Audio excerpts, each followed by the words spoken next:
I'm Shamora Adams, and this is VCU InSight. As the CDC adjusts mask guidelines, Virginia universities are changing policies as well. Azariah Bryant reports from the VCU campus. Some new rules this week about masking on the VCU campus. If you're walking through an academic hall like this one, you don't need to have your mask on. But as soon as you enter a classroom, it's time to put the mask back on. Now here's what that really means. Masks are still required in classrooms, public transit, and health settings. 6 miles away, the University of Richmond lifted masking in all campus buildings, but faculty can require students to wear a mask in their classroom or lab. 71 miles away in Charlottesville, the University of Virginia has similar rules to VCU with masks required in classrooms and health settings, but not in all of their campus buildings. 145 miles south in Blacksburg, Virginia Tech no longer requires masking on campus, but it is recommended. The CDC recently said that face masks are no longer necessary for most Americans who are indoors in public. VCU says it's moving to voluntary masks as long as positivity rates in Richmond stay below 10%. For VCU InSight, I'm Azariah Bryant. Let's take a look at COVID-19 numbers here in Richmond. 11 new cases being reported a day to the Virginia Department of Health. That's a massive decrease compared to a month ago. There were around 70 new cases reported in Richmond daily. Using the CDC's new COVID-19 community level guidelines, Richmond is now at a low community level of the virus. Another big change about COVID-19 protocols on VCU campus, university housing is relaxing some of its rules. Here's Amber Towns. In just 2 weeks, VCU will drop its no guest policy that they have had for over 2 years, meaning students will be allowed to host guests in university housing. Students will be allowed to have up to 3 guests. They'll have to present a valid ID, which could be a state ID, valid passport, credit card, or other university ID. Here are the rules for the new guest policy. Guests under the age of 14 are not permitted unless with an adult. Residents are not allowed to host more than 3 guests, and all residents and guests must abide by all housing policies. The guest policy will go into effect on Friday, April 8th at 9 a.m. Residential Life and Housing will begin training staff immediately and will use the upcoming weeks to prepare for this policy change to allow for a smooth transition. Reporting for campus, I'm Amber Towns. 2 Virginia teams made it to the big dance, but both got tangled up. Virginia Tech entered as 11th seed but fell to Texas in the first round, 73-81. 12th seeded Richmond upset 5th seeded Iowa in the first round, but lost to 4th seeded Providence in the second round, 51-79. Of course, no big dance updates for VCU. Maxwell Tabor reports on the reactions to the Rams missing out on the tournament. Probably goes without saying, VCU fans are bummed. Rams were expected to go to the big dance until a misstep. It's been a year since VCU fans were struck in the heart when the 10th seed Rams were eliminated from the tournament before it even started, thanks to an outbreak of COVID-19. Fans were optimistic that this year was going to be the year VCU redeemed itself. For senior Matthew Gonzalez, it was the last chance as a student to watch the Rams try to make a run. Yeah, it's really disappointing just because, we really want to make the big dance every year. It's really important. VCU is always a big school. We want to be big competitors. We want to compete with the top schools. And, last year was just really disappointing. COVID kind of knocked us out of the tournament before we even got a chance to play. And so we were really looking to make a redemption this year. And, unfortunately, we did come short. And, as a VCU fan, it's really disappointing. The Rams might have made the big dance, but their loss to the Richmond Spiders in the A-10 tournament didn't help them make a case. On the bright side, VCU did make the NIT tournament, a 32-team tournament that drafts the teams that narrowly missed the dance. With the arrival of spring comes the arrival of seasonal allergies. Corinza Lilly give us more details. These trees are starting to bloom, which of course means beautiful flowers, but also more pollen. As the 4th toughest city to live in with allergies, Richmond during the springtime is no easy feat. This is mainly due to tree pollen such as oak, maple, and river birch starting to blossom. Worldwide, over 50 million people suffer from seasonal allergies yearly. Some easy ways to combat spring allergies is to use allergy medicine, stay indoors on dry and windy days, and wear a mask outside. Luckily for us, we're already mostly doing the latter. Reporting from VCU, I'm Corinza Lilly. The Virginia General Assembly wrapped up last week, but the work is far from done. Here's Kira Rascona. Lawmakers have left the city after their 60-day legislative session, but with no proposed budget, they'll be back here soon enough. Governor Youngkin will call lawmakers back for a special session, but first they need to complete a budget.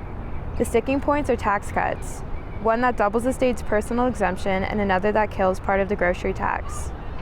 Even though they didn't finalize a budget, lawmakers were busy this session. More than 3,000 measures were considered, with over half passing the General Assembly. Although lawmakers were able to find some common ground, the Democrat-controlled Senate and Republican-controlled House created quite a bit of gridlock. Reporting live from Richmond, I'm Kira Ascona. Gas prices haven't been this high in over a decade. Taylor Harris reports on the pain at the pump. Nationally, the average price of gas is $4.24 a gallon. Here in Richmond, the average is $4.04 a gallon. To compare a year ago, prices were around $2.87 a gallon. A lot of factors impact gas prices, one of which is Russia's invasion of Ukraine. A survey conducted by CBS News shows that 63% agreed with sanctions on Russia, even if it meant an increase in gas prices. To get a better idea of what's behind the rising gas prices, here is Samantha McGranahan. With the price of gas steadily increasing, it may be tempting to blame any one thing, but as I found out, pricing a gallon of gas isn't so simple. Millions of Americans are getting sticker shock. That price at the pump bumped up and up and up. According to Gas Buddy, the average price of regular gas is $3.40. VCU student Kelly Organ doesn't drive while on campus, but when she does go back home behind the wheel of her SUV, she feels her wallet getting thinner. In my area, it's gotten up to like $3.50 and I think at one point like $4 a gallon. So yeah, so like sometimes like if I'm filling it up all the way, like upwards of like $90. There are many factors that go into the price of gas, including the cost of crude oil, refining costs, distribution and marketing costs, and profits, and of course, taxes. Most importantly, all of these factors vary by region, which is why two gas stations just a few miles apart may have noticeably different prices. Crude oil is the largest part of the price point of gas. Prices recently hit $100 a barrel. That's a $20 increase since the start of the year. We could just look at what the prices are at the pump and say, they're going up from last week or last month. Anthony Sparacino is a political science guest lecturer at the University of Richmond. He says that although there is a correlation between things like presidential approval ratings and gas prices, there's only so much anyone in the Oval Office can do to lower these prices. Presidents do have a lot of power in terms of being able to set some economic policies, but clearly it's something, gas prices are fairly volatile. So remedy an increase in gas prices, I think, is challenging for them at the very least. The conflict in Ukraine and growing tensions with Russia may also impact gas prices. In 2021, Russia accounted for only 3% of the U.S. crude oil imports. Reporting for VCU InSight, I'm Samantha McGranahan. Housing prices in the city were way up last year, and as Maya Harrison reports, this year it's more of the same. House hunters here in Richmond saw climbing home prices last year. As sales get going this spring, it looks like another hot housing market. The median sales price for single-family housing is $300,000. That's up about 3% compared to this time last year. The overall median sale price for single-family homes increased almost 12% last year.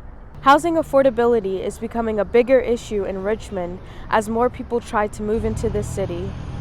Richmond's population has increased over 14% since the last census in 2010. The busiest time in the housing market is in spring. For VCU InSight, I'm Maya Harrison.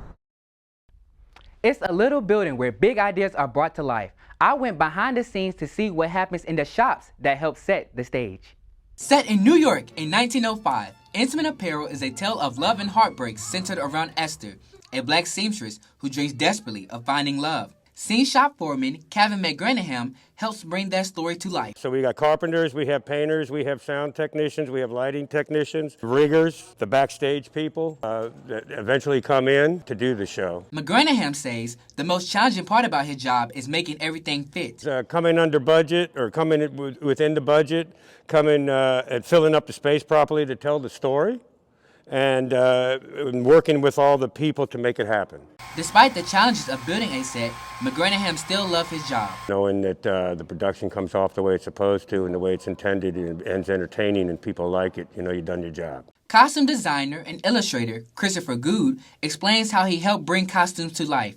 If you're the designer and the illustrator, then you have to illustrate what that's going to look like so that the people like Addie, like the technicians, can go and build those garments for you. Technician Addison Michael loves seeing her work on the stage as well. For this show, she helped style multiple costumes. I am handed a design from the designer, and I try and build that as accurately as I can to what their design looks like to help realize their vision for the show. You'll find both professionals and student trainees in the scene shop and costume shop. VCU art students can work in the scene shop or costume shop in exchange for school credit. Reporting for VCU InSight, I am Shamora Adams.